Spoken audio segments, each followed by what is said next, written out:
성경으로 한자를 푸는 대구의 오집사입니다. 오늘은 능금나무 내자에 대해서 말씀드리겠습니다. 이것은 어찌 나라라고 표현합니다. 이것은 나무에 큰 자가 나무에 달리셨죠. 그분이 제가 예수님, 큰 자 예수님이라고 그랬죠. 메시아라고 그랬죠. 근데 메시아 되신 분이 보이셨다. 뭘 보였다고 했습니까? 이 보이다는 것은 어떤 뜻인지 잠시 설명드리면 이위 하나님이신데 이위 하나님께서 십자가에 달리시고 못 박히셨다. 장정이라 그랬죠. 하나님의 아들. 그때 누가 말했습니까? 군인들이 말했다. 그래서 이것이 군인이라는 산의 장정 이런 뜻으로 쓰이죠.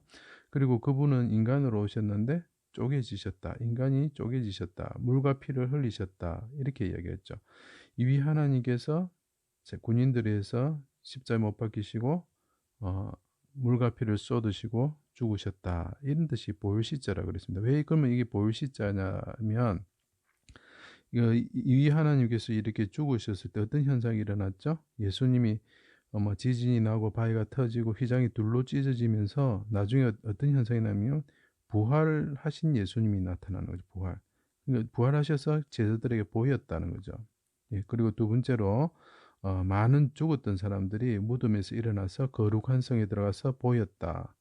그래서 이것이 지금은 예수님께서 쪼개서 죽으셨지만 그분이 하늘에 오른 어린아이처럼 하늘에 오르셔가지고 그러니까 쉽게 말하면 부활하셨다는 거죠. 하늘의 어린아이처럼 부활하실 것이고 그리고 많은 사람들을 부활시키시는 일어나게 하시고 거룩한 성에 보이게 하시는 분이다. 뭐 이런 뜻이 되게 되어 있습니다. 자, 그러면 예수님께서 십자가에 달려 죽으시고 쪼개지셨다. 이런 뜻이죠. 그리고 이분은 나중에 부활하셔서 죽음에서 일어나셔가지고 하늘에 오르실 분이고 많은 사람들을 부활하게 할 사람이다. 이런 뜻입니다. 그런데 이것이 왜 능금나무 내자가 됩니까? 보면 그때 예수님께서 크게 소리치시죠. 어찌하여 나를 버리십니까? 예수님께서 십자가에 쪼개지셨을 때 크게 소리 지르셨죠. 그때 이것을 어찌 이라는 거죠. 그래서 어찌하여 어찌 내자가 되죠. 그리고 어찌 나 이런 글자가 됩니다. 그리고 부르짖으시고 휘장이 둘로 찢어지면서 운명을 하셨습니다. 그때 예수님께 뭐라 그랬습니까? 아버지 내 영을 아버지 손에 부탁하나이다. 저들의 죄를 사하여 주옵소서. 알지 못하고 그럽니다. 저들의 죄를 사하여 주옵소서. 이렇게 기도를 하죠. 그래서 자꾸 보면은 이사야서 53장에도 보면 예수님께서 자꾸 그 하나님의 종이 기도를 한다 되어 있습니다.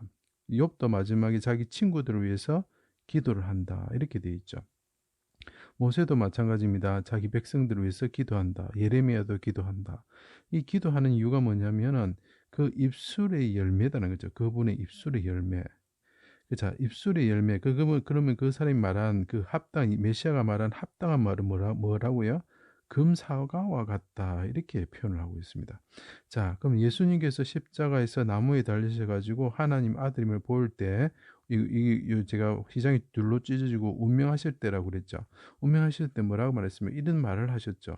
그 말은 금사와 같다, 금사과와 같다고 이렇게 솔로몬이 이야기를 하고 있는 거죠. 잠언서에서. 그러니까 그 말을 가지고 아가스에서 뭐라 표현합니까? 당신은 금사과를 낳는 사람이니까 사과나무라는 거죠. 예. 그래서 사과나무와 같은 존재입니다. 이렇게 이야기를 하는 겁니다.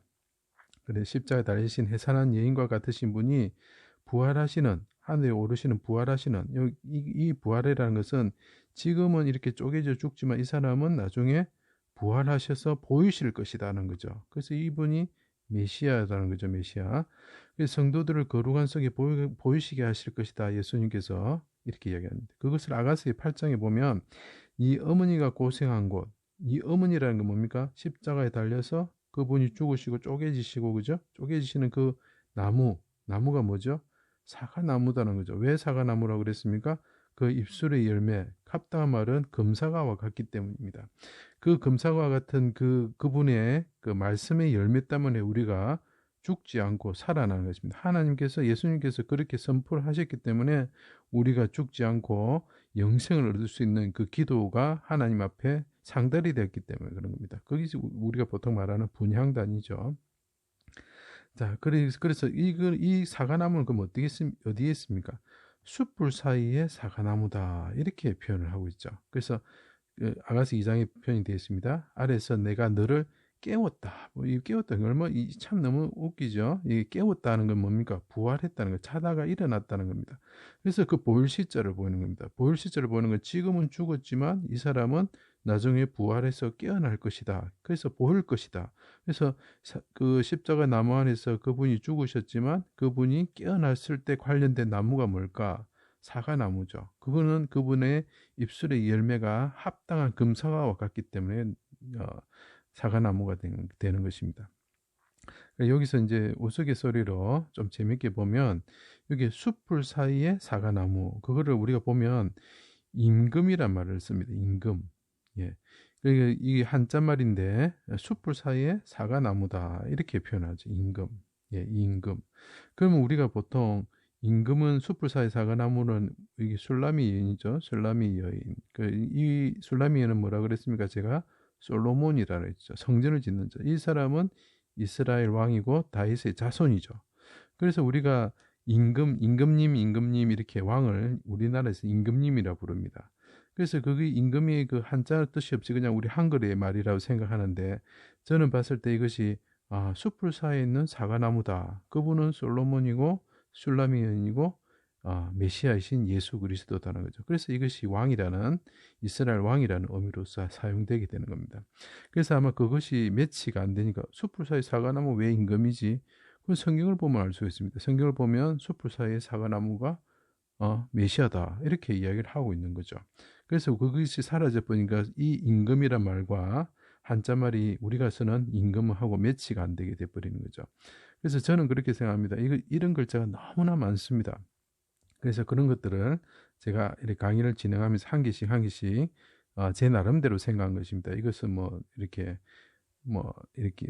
어디서 본 것이 아니고 하다 보니까 이것은 한자말인데 우리가 그 뜻을 잊어버리고 변하다 보니까 왕이란 의미가 임금이란 말이 왕이란 의미가 사라져 버려서 이거는 단순히 한글인가 보다 이렇게 생각하는 경우가 많다는 것이죠. 자, 그래서 예수님께서 나무에 달리셔가지고 그분이 죽으셨을 때 나중에 그분이 깨어나시면 관련되는 나무가 뭘까? 능금나무, 사과나무라는 거죠. 제 강의를 들어주셔서 감사합니다.